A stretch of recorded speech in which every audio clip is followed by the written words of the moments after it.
Bonsoir. Au lendemain du discours du trône, le gouvernement Trudeau dépose son projet de loi visant à remplacer la prestation canadienne d'urgence.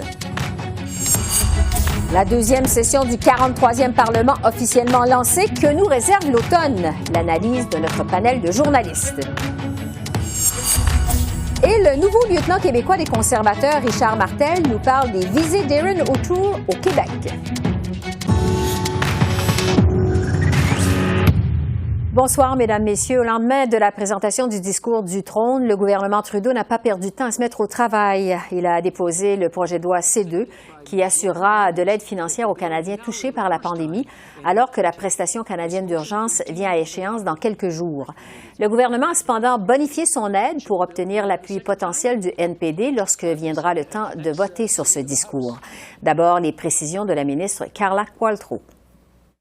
Je veux clarifier que tout le monde va recevoir le même montant sur la nouvelle prestation que sur le PCU. Ça va être $500 par semaine, exactement comme le PCU. Et si vous recevez l'assurance d'emploi, vous recevrez aussi $500 par semaine. Alors, ça ne va pas changer le montant de tout.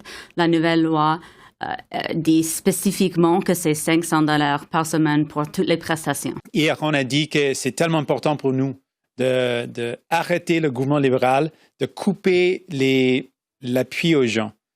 Leur proposition était de couper le $2,000 jusqu'à $1,600. Donc, on a réussi à arrêter ça et maintenant, c'est une grande réussite pour les gens.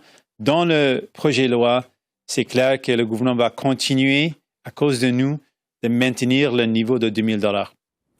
Cela dit, le gouvernement Trudeau a dû justifier aujourd'hui la pluie de dépenses annoncée hier dans son discours du trône, alors que le Canada affiche un déficit record. Les mesures annoncées qui sont regroupées autour de 4 grands axes incluent notamment la création d'un régime national d'assurance médicaments, un système pan-canadien de garderie et 1 million d'emplois. Voici la ministre des Finances, Chrystia Freeland. Je veux aussi vous assurer et assurer tous les Canadiens qu'on comprend l'importance d'avoir une gestion sage et prudente des finances nationales. Notre gouvernement comprend absolument l'importance de faire ça et on a déjà fait ça et on va continuer de faire ça. Et je dois dire que la chose la plus sage qu'on peut faire aujourd'hui, c'est de continuer la lutte contre le coronavirus. Malgré tout, les conservateurs demeurent sans équivoque. Pas question pour eux de donner leur appui à ce discours du trône. Ils déplorent, entre autres, ces milliards de dollars de dépenses sans plan de contrôle des finances et l'empiètement du gouvernement dans les champs de compétences des provinces en santé. On écoute le leader parlementaire Gérard Deltel lors de la période des questions communes.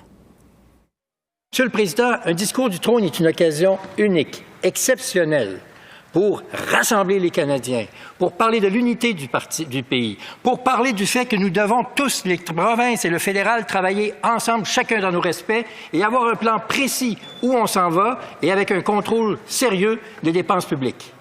C'est ça, un discours du trône, savoir où on s'en va. Ce que l'on a vu hier, c'est tout sauf ça. Ça a été un discours typiquement libéral où ces 3 éléments fondamentaux, à notre point de vue, ont été bafoués. Pour analyser ces développements et ce qui s'en vient au Parlement maintenant que la session est officiellement lancée, je retrouve notre panel de journalistes, Joël Denis, Altia et Conrad. Bonjour à vous 3. Bonjour. Avant qu'on parle des réactions au discours du trône, j'aimerais d'abord vous entendre sur le discours du trône comme tel. Alors, écrit à l'angle de la pandémie, évidemment, le gouvernement a dit pas le temps pour l'austérité, pas à ce moment-ci, a annoncé des milliards en mesure de toutes sortes. Joël Denis, d'abord, vous en avez pensé quoi de ce discours du trône? C'est un discours d'un gouvernement qui pense être au pouvoir pour la prochaine décennie, tellement il y a d'ambition dans ce discours du trône. Mettre en chantier un réseau national de garderie, mettre en chantier un réseau national d'assurance médicaments, offrir des normes nationales en matière de soins pour longue durée pour les personnes âgées, lutter contre les changements climatiques, créer 1 million d'emplois. Ma foi, ça dépasse l'entendement, les ambitions. Je pense que le gouvernement va simplement manquer de temps ou de collaboration des autres partis politiques pour mettre en œuvre un tel discours qui m'apparaît très ambitieux. Mais pour certains, ça reprend aussi certains éléments qui étaient dans le précédent discours du trône. Donc, c'est un peu du recyclage. Mais enfin, n'empêche, il y a beaucoup d'ambition dans ce discours du trône, mais peu de temps, je pense, pour le réaliser. Oui, Altia, plusieurs ont fait remarquer qu'on avait ratissé très large dans le discours du trône. Plusieurs observateurs se sont dit d'avis que c'était, en fait, la plateforme du gouvernement pour les prochaines élections. Est-ce que vous y voyez là une plateforme électorale du gouvernement de M. Trudeau? Bien, ça pourrait former la base. Il n'y a rien vraiment dans le discours qui n'aurait pas pu se retrouver dans le discours de dans la plateforme, de 2015 ou de 2019. Puis en plusieurs instances, en fait, se retrouvait dans la plateforme de 2015 et de 2019. Le succès du discours du trône, beaucoup des choses comme l'assurance des médicaments, les services de garde, va dépendre de la collaboration avec les provinces. Alors, il y a vraiment question là-dessus. Les autres choses qu'on a retrouvées, nos collègues de Radio-Canada ont compté qu'il y avait 96 titres au discours du trône. Il y a beaucoup de choses qui étaient en fait floues. Comme on nous parle des investissements en infrastructure, mais il y a 3 lignes là-dessus, puis il y en a 6 sur les langues officielles. Qu'est-ce que ça va avoir l'air? En tout cas, je pense que ça nous a donné beaucoup plus, on veut, d'indices de qui a le pouvoir au cabinet, que qu'est-ce que le gouvernement vraiment entend faire pour les prochains 18 mois ou peut-être même 3 ans, parce qu'il leur reste quand même 3 ans dans leur mandat. Oui. Conrad, vous en avez pensé quoi? Oui, un discours plus ambitieux, plus politique et je dirais aussi plus électoral qu'on aurait prévu il y a même une semaine. On avait l'impression que le gouvernement a essayé il y a une semaine de baisser beaucoup les attentes, mais il est arrivé avec un discours peut-être moins ambitieux qu'il aurait voulu faire il y a un mois, mais qui met la table effectivement pour la prochaine élection et pour le débat de quelle sorte de gouvernement de l'après-pandémie qu'on veut les Canadiens, que veulent les Canadiens, que veulent les Canadiens. Un gouvernement plus activiste, bien sûr, que ce à quoi les Canadiens sont habitués depuis une décennie. Et c'est ça. Très interventionniste, très activiste, comme vous dites. Ouais. Maintenant, sur les réactions des partis d'opposition, les négociations, évidemment, sont lancées. Le gouvernement a déposé déjà aujourd'hui son projet de loi qui vise à remplacer la prestation canadienne d'urgence qui va prendre fin dans quelques jours. Un projet de loi qui a été bonifié, évidemment, pour plaire au NPD. Joël Denis, est-ce qu'on peut prendre pour acquis que déjà, maintenant, le NPD va voter pour ce discours du trône? Oui, je pense que la table est mise. Le gouvernement Trudeau a mis suffisamment de carottes sur la table pour satisfaire le NPD, je vous dirais, avec la bonification justement de la PCU ou ce qui va remplacer la PCU pour que les gens qui reçoivent encore cette aide financière aient le même montant qu'actuellement. Donc ça, je pense que le NPD a joué bien ses cartes. Je dirais, il est allé chercher ce qu'il souhaitait obtenir. Donc, il pourra crier victoire. Il pourra dire à sa base, voici, notre tactique a fonctionné, on est allé chercher des choses pour vous. Donc, c'est un gain important et je pense que ça met quand même la table à d'autres négociations à venir entre le gouvernement Trudeau et le NPD lorsqu'il y aura d'autres votes de confiance à venir. Mais pour le moment, je pense que le NPD a bien joué ses cartes, même si on s'attendait dès le départ que ce soit le NPD qui soit l'allié naturel du gouvernement de Justin Trudeau, tellement il gouverne à gauche en ce moment. Oui, et c'est pas une grande surprise, effectivement. Altia, Joël Denis dit le NPD joue bien ses cartes. Il y a le Bloc québécois qui tente aussi de marquer des points avec le discours du trône, réclame des paiements de transfert en santé pour le Québec sans condition. Quelle est la stratégie du Bloc québécois derrière ça? Bien, ils n'avaient pas vraiment le choix, puisque François Legault, premier ministre du Québec, est sorti avec un tweet, même avant que M. Blanchette s'était prononcé pour dire c'est pas satisfaisant, c'est quoi cette affaire-là? C'est l'agenda chez nous, pas juste dans la santé, mais avec les services de garde, avec plein de choses que le gouvernement fédéral tente de vouloir faire. Pourquoi pas juste prendre notre exemple? Vous pouvez faire qu'est-ce que vous voulez au restant du pays, mais on ne veut pas être affecté avec ceci. Alors, je pense qu'il y avait quand même quelque chose dans le discours du trône pour le Bloc. Je pense aux fermiers qui ont été affectés par la gestion de l'offre. Il y avait comme assez de petites chose dans le discours du trône pour que le Bloc et le NPD disent « OK, on en a assez, on est satisfait ». Mais il n'y avait pas tout ce que les deux partis réclamaient. Depuis ce matin, là, jeudi matin, on voit que le Parti libéral tente vraiment de dire « OK, bon, ben on a satisfait les demandes du NPD, qui étaient des demandes, franchement, que le Parti libéral avait déjà dit qu'elle allait faire publiquement. Alors, je suis pas certaine si le NPD a vraiment bien joué ses cartes, mais je pense que au moins la communication des demandes, le NPD a bien joué ses cartes. Oui. Conrad, le discours du trône, contenait rien relativement au paiement de transfert en santé aux provinces, même si, comme on sait, il y a un front commun des provinces à ce sujet. Mais il a parlé d'imposer des normes nationales, notamment pour les CHSLD. Qu'est-ce que ça laisse présager au niveau des relations fédérales-provinciales? Mais d'abord, ça indique que M.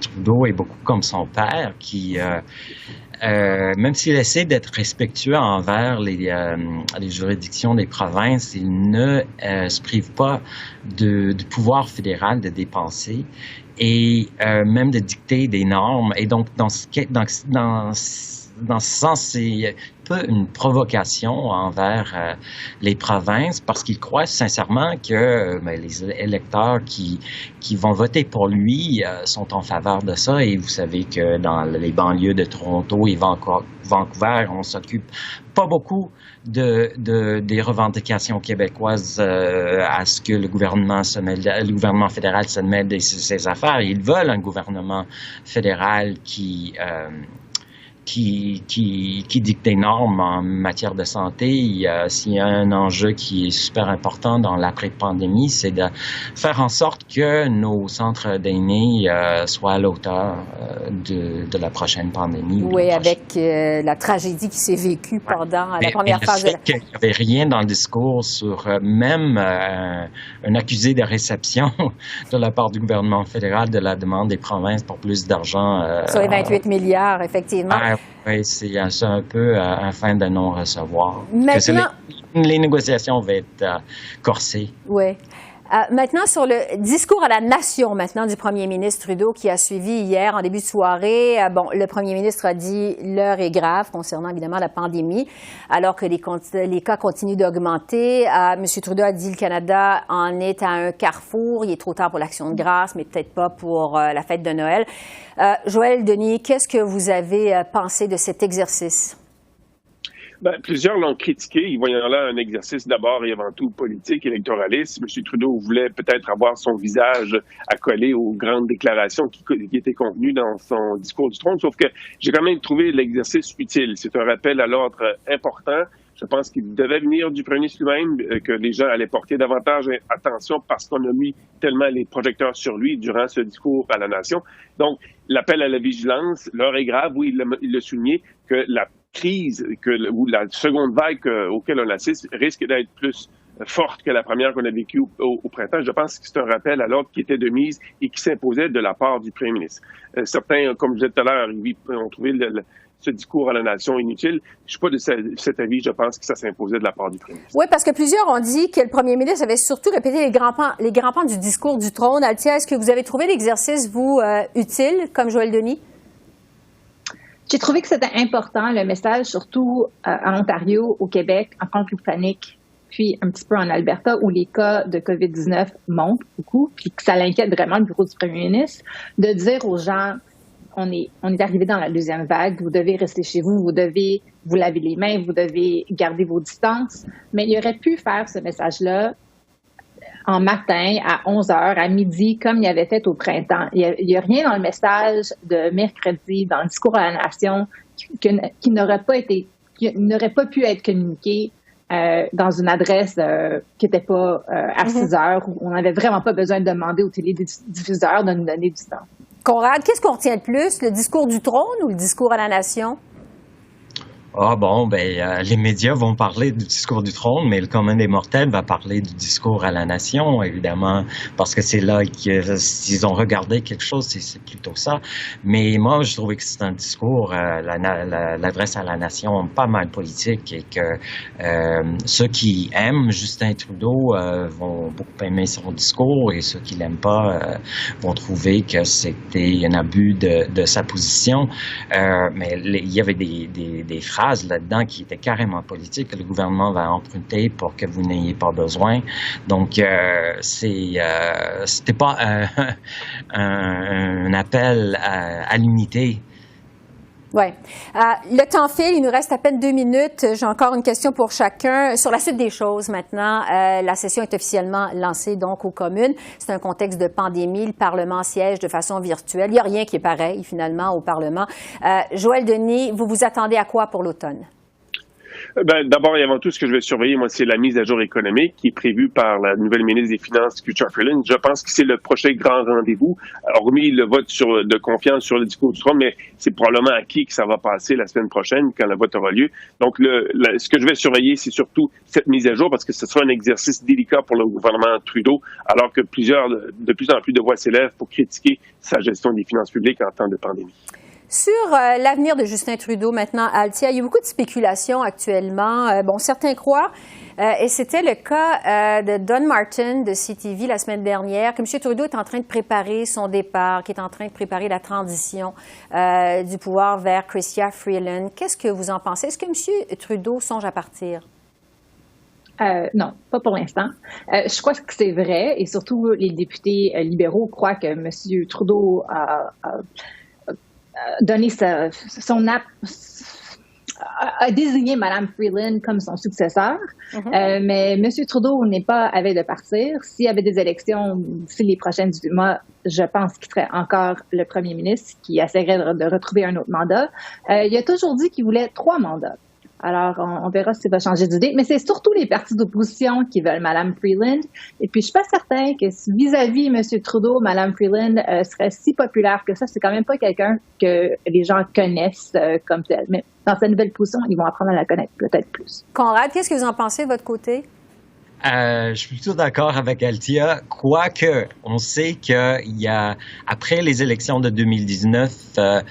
Trudeau a songé sérieusement à préparer son départ, qu'il avait perdu beaucoup le goût du pouvoir et qu'il y avait beaucoup de rancune ou de déception au sein du caucus par rapport à sa performance durant la campagne de 2019.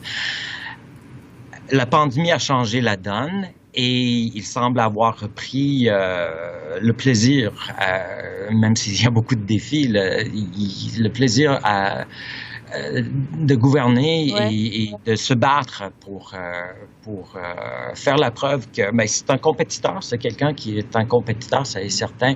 Mais je pense que pour l'instant, il a l'intention de se présenter aux prochaines élections, que c'est son enjeu. Mais les libéraux ils regardent les sondages et que si M. Trudeau manque pas beaucoup au-delà des 35%, là, ils ont eu 33% aux dernières élections. C'était une défaite en quelque sorte personnelle pour Justin Trudeau. Joël Denis, je vais terminer avec vous. Il nous reste quelques secondes. Le but du gouvernement Trudeau, lorsqu'il a prorogé le Parlement au mois d'août, c'était de faire oublier l'affaire We Charity. Est-ce que la page est définitivement tournée sur We Charity?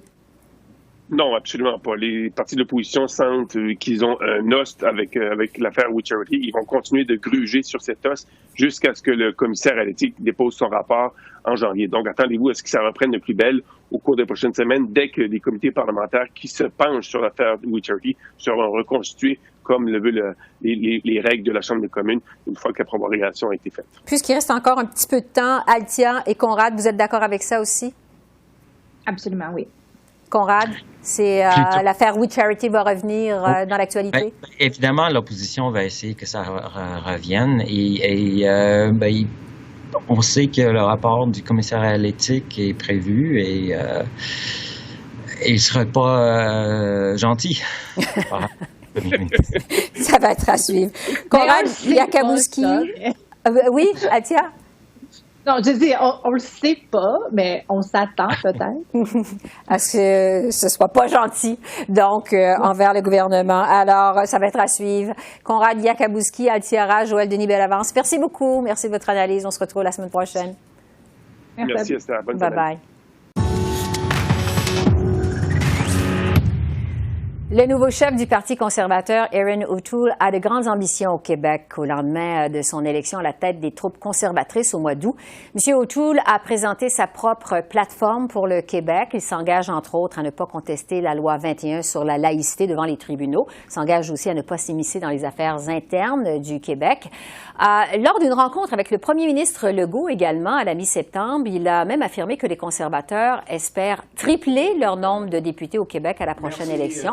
Alors, pour savoir comment Erin O'Toole compte s'y prendre pour conquérir le cœur des Québécois, je retrouve Richard Martel, le nouveau lieutenant politique d'Erin O'Toole au Québec. Bonjour, Monsieur Martel. Félicitations pour votre nomination à titre de lieutenant du Québec.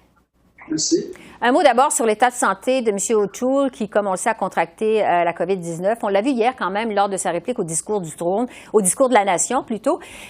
Et il avait l'air quand même en forme. Comment va-t-il? Ça va bien. Aujourd'hui, j'ai discuté avec, puis ça va mieux. Sa femme va mieux aussi. Sa femme a eu un petit peu plus de difficultés au début, mais aujourd'hui, c'est une bonne journée. Est-ce qu'il réussit à diriger les troupes à distance? Comment ça se passe de ce côté-là? Absolument. À tous les jours, nous avons des meetings avec le chef, puis on discute des choses qu'on doit discuter. Au lendemain de son élection, à titre de chef des troupes conservatrices, il vous a nommé lieutenant du Québec. C'est une grosse responsabilité. Vous avez, entre autres, à recruter des candidats en vue des prochaines élections, élections qui pourraient quand même venir assez vite. J'aimerais d'abord savoir comment vous voyez votre rôle de lieutenant du Québec.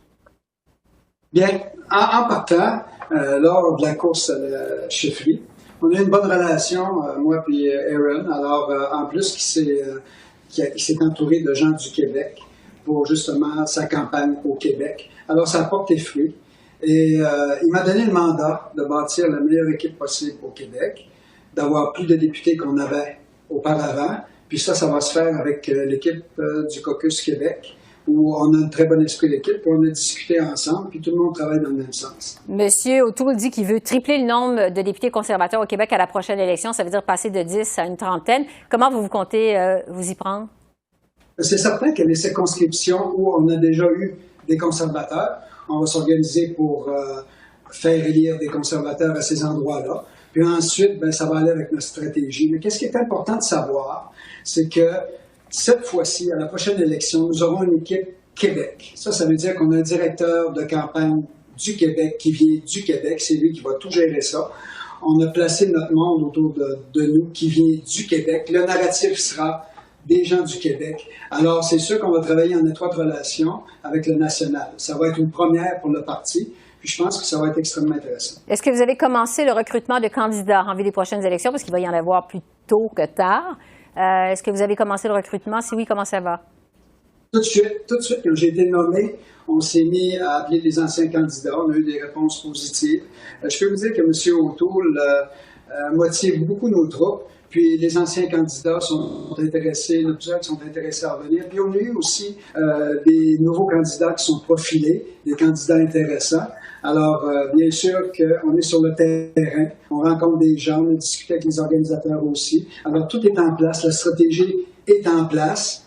Les postes clés aux personnes qui auront un bon travail à faire sont remplis. Alors, c'est de bonne augure. Oui, on sait que l'ex-maire de Trois-Rivières, Yves Lévesque, a déjà annoncé son intention de briguer à nouveau les suffrages pour les conservateurs à la prochaine élection. Je veux vous entendre sur la popularité du chef, M. O'Toole. Quand on regarde les sondages, quand même, Erin O'Toole souffre d'un déficit de notoriété au Québec. Selon un sondage réalisé au début du mois de septembre par Léger, 59 des Québécois disaient pas connaître assez M. O'Toole pour être capable de s'en faire une idée. Comment vous comptez le faire connaître davantage au Québec? Bien, c'est intéressant parce que les gens vont vouloir le découvrir. D'abord, il n'est pas vraiment connu. Alors ça va être quelque chose d'intéressant. Dès les premières semaines devant les médias, il a très bien fait. Il a eu une très bonne réponse. Les gens l'ont bien aimé. C'est un gars, c'est une personne qui prend des décisions. C'est une personne, d'abord, j'ai travaillé étroitement avec lui durant la course au leadership. Il est très structuré, il connaît ses dossiers, il est déterminé, puis c'est une personne passionnée. Alors, il est très stratégique, M. O'Toole, puis on l'a vu avec les gens qu'il a nommés autour de lui. Alors, ça va être extrêmement intéressant de le voir aller à l'œuvre. Il respecte énormément les compétences des provinces. Il est ouvert au Québec. D'ailleurs, c'était le seul qui a eu une plateforme du Québec. Et les gens l'ont adopté parce qu'il y a eu beaucoup de votes ici au Québec.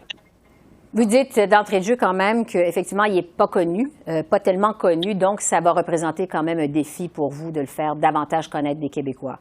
Vous avez Oui, ça va faire partie de mes tâches, mais aussi, à force de faire des entrevues et de passer dans les médias, les gens vont apprendre à le connaître parce que les gens veulent le connaître. Parce que déjà, on parle en bien d'Aaron O'Toole, donc les gens qui ne le connaissent pas entendent ça, donc ils sont portés à vouloir le connaître. Ça va être intéressant. J'aimerais vous entendre sur la plateforme des conservateurs pour le Québec. On en parlait il y a un instant. M. O'Toole s'est montré très ouvert jusqu'à maintenant envers les Québécois. Il ne dit pas avoir l'intention de s'immiscer dans les affaires internes du Québec, mais en même temps, il promet à l'Alberta une loi sur les pipelines qui permettrait au gouvernement fédéral de les imposer à ceux qui n'en veulent pas, donc les provinces qui n'en veulent pas.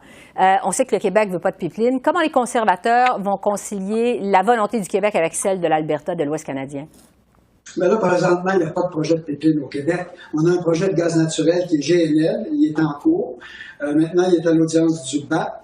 Il est intéressant à suivre. C'est un projet qui est vert. C'est un projet qu'on a besoin ici. C'est un projet qui va être important pour la relance économique. Ça va amener des jobs. Ça va créer de la richesse. L'autre côté, il faut passer la pandémie avec compassion. Puis ensuite, il faut donner le moyen aux provinces de réaliser leur objectif. C'est ça qui va être important. Alors, bien sûr, M. O'Toole est ouvert au Québec. Il va respecter la loi 101. Il va respecter la loi 21. Alors, puis les transferts en santé sont très importants pour nous. Il faut absolument augmenter les transferts en santé. C'est le choix des Québec, c'est le Québec qui doit gérer ça. Mais pour revenir aux pipelines, parce que Jason Kenney, on le sait, est en croisade, veut des pipelines pour pouvoir exporter évidemment le pétrole de l'Alberta. Le Québec n'en veut pas. Comment M. O'Toole va pouvoir concilier ces deux demandes-là qui sont vraiment à l'extrême? Oui, mais là, présentement, on n'a pas de projet de pipeline. Donc, on ne peut pas parler vraiment de ce qui va se passer dans le futur. On n'a pas de projet de pipeline présentement. Il y a deux projets dans l'Ouest qui est Trans Mountain, puis l'autre, c'est Keystone. Merci beaucoup. Alors, là-bas, dans l'Ouest, sur ces deux projets-là. Je pense que présentement, il n'y a pas de projet de pipeline. Il faut regarder les projets de développement économique qu'on peut avoir. Il faut aussi s'organiser pour faire avancer ces projets-là. Il faut donner au Canada un climat de confiance pour les investisseurs étrangers. Ça, c'est très difficile présentement. Puis, il va falloir unir ce Canada-là qui est divisé énormément en ce moment. Puis, je pense que ça va prendre du leadership. Puis, Aaron O'Toole a ce leadership-là. Au lendemain du discours du trône, évidemment, les travaux ont repris au Parlement canadien. COVID oblige, ça se fait selon une formule hybride. Vous allez siéger de quelle façon, M. Martel, vos députés, dans les prochaines semaines? Comment vous allez opérer? Il va falloir respecter les normes sanitaires. Ça, c'est extrêmement important. Puis aussi, ça va être de façon hybride. Il va y avoir des députés restreints qui vont être en chambre, puis les autres vont être sur télé-vidéo. Alors, ça va fonctionner comme ça. Les votes, il ne devrait pas avoir de problème. Ça va être sur télé-vidéo pour ceux qui ne sont pas présents en chambre, et ceux qui sont présents en chambre vont voter. M. Martel, lieutenant des conservateurs au Québec, merci beaucoup. Merci beaucoup. Au revoir. Alors voilà, c'est comme ça qu'on a vu l'essentiel de l'actualité de ce jeudi 24 septembre sur la colline parlementaire à Ottawa. Esther Bégin qui vous remercie d'être à l'antenne de CEPAC, la chaîne d'affaires publiques par câble. Je vous laisse sur des images d'un hommage qui a été rendu aujourd'hui à la reprise des travaux au Parlement à l'ancien premier ministre John Turner qui est décédé la semaine dernière à l'âge de 91 ans. Bonne fin de soirée et à demain.